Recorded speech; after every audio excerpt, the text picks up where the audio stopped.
Well, we all on lockdown in Cape Town. Oh, there she is. There she is. Hey! Oh my days! How you I doing? cannot believe this.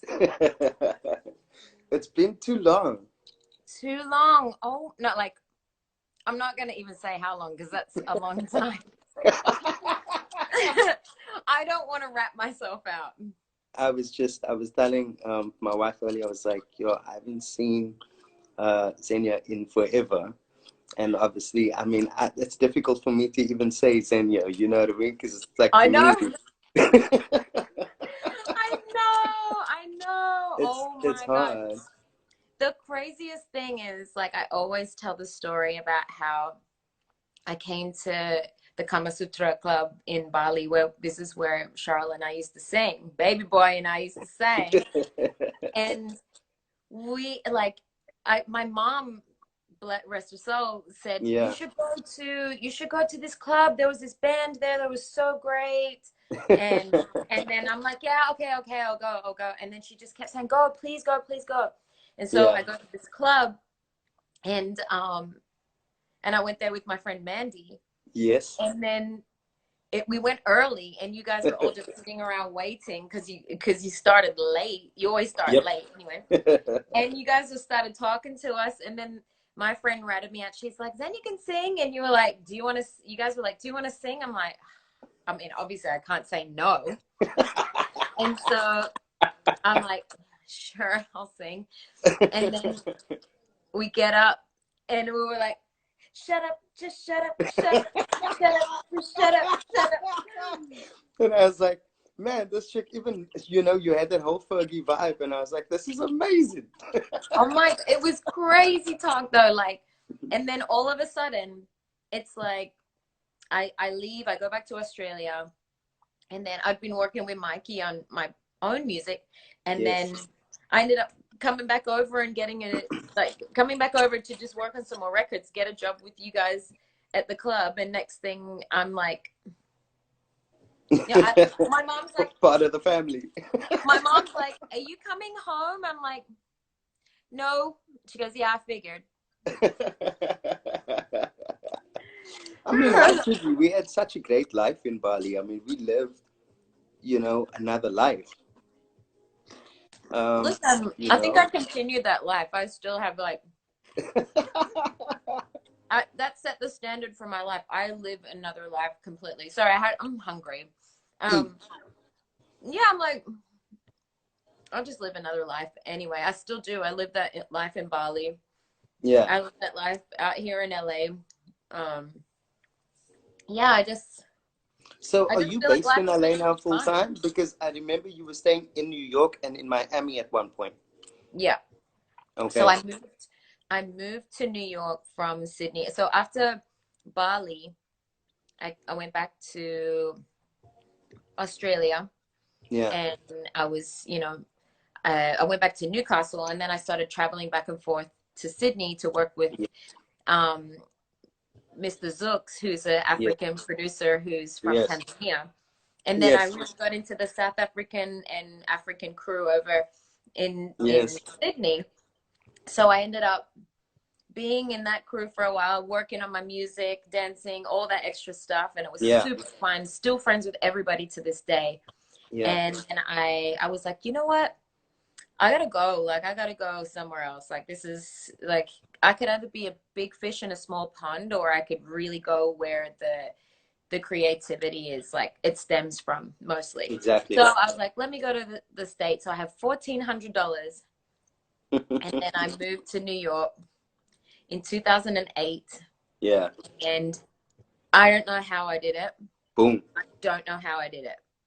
So I moved Look, to New York. we know how you did it. Your talent speaks for itself. You know what I mean? So it was Thank, inevitable that you were gonna do it. thank you. I was just like, man, you know, she's doing it.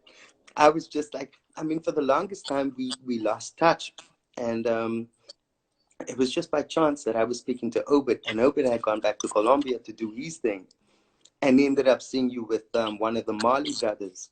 Oh, At, no at, way. exactly. No way. He went to that show? Well, he was either at that show or backstage or something. And he said to me, dude, you'll never Oh guess my who God, I that's saw. no, wait. I do remember seeing, I saw him, right? And no, Yeah. that's right. Oh my God, that's right. Yes. I Yes. totally forgot about this. Whoa. Like, I'm from Australia. I moved to New York and I'm doing work with Kimani Marley down in Yes. Miami on a Yes. vacation. I get that always on a vacation. Get a job with someone, to work with someone, go to Bogota to do a Yes. show, and I meet somebody that I did work with in Bali. Exactly. Like, you tell me that we're not like all connected in some possible way. Like, Exactly. everything has been so magic, like, for my life. Everything has been so magic, and that's because I truly believe in things being like magic, you know. Exactly. I truly One. believe it. That's right. I can't believe that. So then I was back in Macau, and Obed and I were talking, and he was like, "You'll never guess who I saw." I'm like, "What? What?" Baba Baba, and that's how I reached out to him, and that was a good couple of years ago. But it's been a minute. I think we first met in 2004. No, yes. 2004. So Yes. it's Because been, that was when the tsunami hit Bali. yes, Yeah. I mean, not Bali, it didn't hit it was Bali. a long time ago. I It, mean, I've got some of my best stories and some of my worst stories from Bali, from Indonesia. oh, I You know, bet. from tsunamis to Bali every, Belly. you know what? Just everything. I mean, I remember one the craziest moment for me. I was hanging with you, Mandy, your family or her family, at that restaurant, and that big Indonesian guy hit me. That's right. At the Garden View. Racist. Dude, and So dude was like, racist. he thought I was Indonesian. Oh, that's right. That's right. Remember? And he thought, because I was speaking to him in English, because I didn't answer him in Bahasa, he was like, um, dude, I couldn't believe it. I'll never ever forget that day. I mean, up till today, if Joseph I and I totally speak. forgot about that until you brought that up. Oh my God, he punched you in the face. Yes, it's one like, wow. For What? what, Oh my. Because he And thought that's I right, was because we. Indonesian. That's right. Oh my gosh. Yes, that's crazy talk. I mean, I think he was just jealous of a quote unquote local boy hanging out with the cool people, being Exactly. treated like, you know. Exactly. That's what it was. I remember that. Man, you're like bringing back these memories that I feel like sometimes a week in my life is like like it's somehow, everything gets stored to the cloud in my Yeah. mind. Yeah. So, I got you.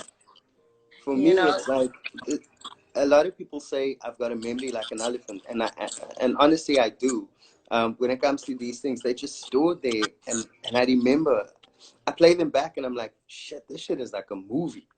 oh my gosh. Well, since we're here together, we have to pay homage to Mikey for No, sure. definitely, without Oh, fail. I mean, I was gonna say that, like, um, yo, where do you start with Mikey? I mean, Mikey taught me pretty much everything about being a front man between him and Joseph, you know? yeah. Um, so by the time I met you, we were in like my first couple of months, and Mikey was just another breed of person. If you ever met a performer, producer, dancer of note, that just killed the scene completely. Oh Uh, my God. Yeah. Okay. For those of you guys who don't know, obviously most of you don't know, Mikey he was like, he was kind of like the band director that yeah, he directed, and he was like the music director of our band. He was a singer, incredible dancer, a songwriter, producer, and he ended up being my boyfriend for a while, and he broke my heart. He broke my heart, and I just like so drama. I ended up like packing all my stuff from Bali and I left and I didn't say bye. I just took off. But not long after that, Mikey actually passed away in a plane crash. He was Yeah. the love of my life, and he passed away in a plane crash where actually it was in Thailand, where most people actually survived, and Yeah. he didn't. But yeah, he was one of our inspirations for doing what it is that we do today. Yeah. It's like, 100%. yeah, Such an amazing choreographer and such an amazing just guy. I mean, Mikey and I were good friends. We stayed together in Bali. We were roommates in the same apartment. It was just amazing.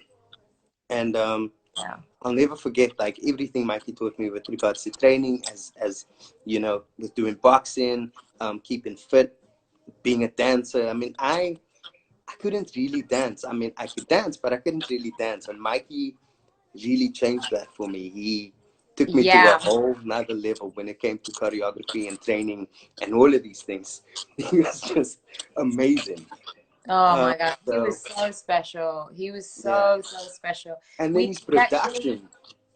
oh my gosh, and we actually got. I mean, we actually got to talk just a little before he passed away, which I'm so grateful that I had that time with him because you know it was the first true love of my life, and Yeah. and I know I was just like a mess that day that I found out, but you know I still keep in touch with his family out Okay. here. Huh. Yeah, I talked to his brother, I talked to his mom, and Okay. yeah, Good. How are they? they're good. They're good. They always check in on me, so it's Okay. special. That's cool. It's really nice. That's really cool. Yeah, Too. but we had everybody. We baby boy and I were in this 10-piece international band in Bali. And how many frontline singers was there? There like was, six or we something? were five. We were Five. five, six. Yeah. At the, five, six. It would change in front, but it was always about five And minimum. this was in The, 2004. And we were all fully choreographed. This is my Tennessee kids before the Tennessee kids. And we were all fully choreographed. Like I learned to do what the Tennessee kids do like years, 10 years before it even happened for me. So I mean, not even 10, but still, I mean, no, wait, never mind. But it was just like, we, never mind. But we legitimately, like, I mean, you worked 6 nights a week. I got off the hook. I only had to do 4 nights a week, thank God. wow. But that's because I was a busy singer, songwriter, recording artist. So I had You to have know. time to do that. But we legitimately we lived our lives in this on this tropical island where the food was like $2 for an entire meal. Oh, Everybody had motorcycles and man, mopeds how around. did we hit up the streets of Bali though on those bikes? I don't Just even riding understand. around, no helmet, wind in your hair, all around the island. It was the shit. I loved it. It's like it was I like could living a I movie, you couldn't know? ride those bikes. I tried one time and I went like this. I remember Immediately. the very first time You we picked went me up, up. I picked you up on that Yep. bike and took you to the And I apartment. shit myself. I thought I was gonna die. Oh my God. So Fun yeah, so times. that was what we did. We're in this amazing band. We sung all covers. We sung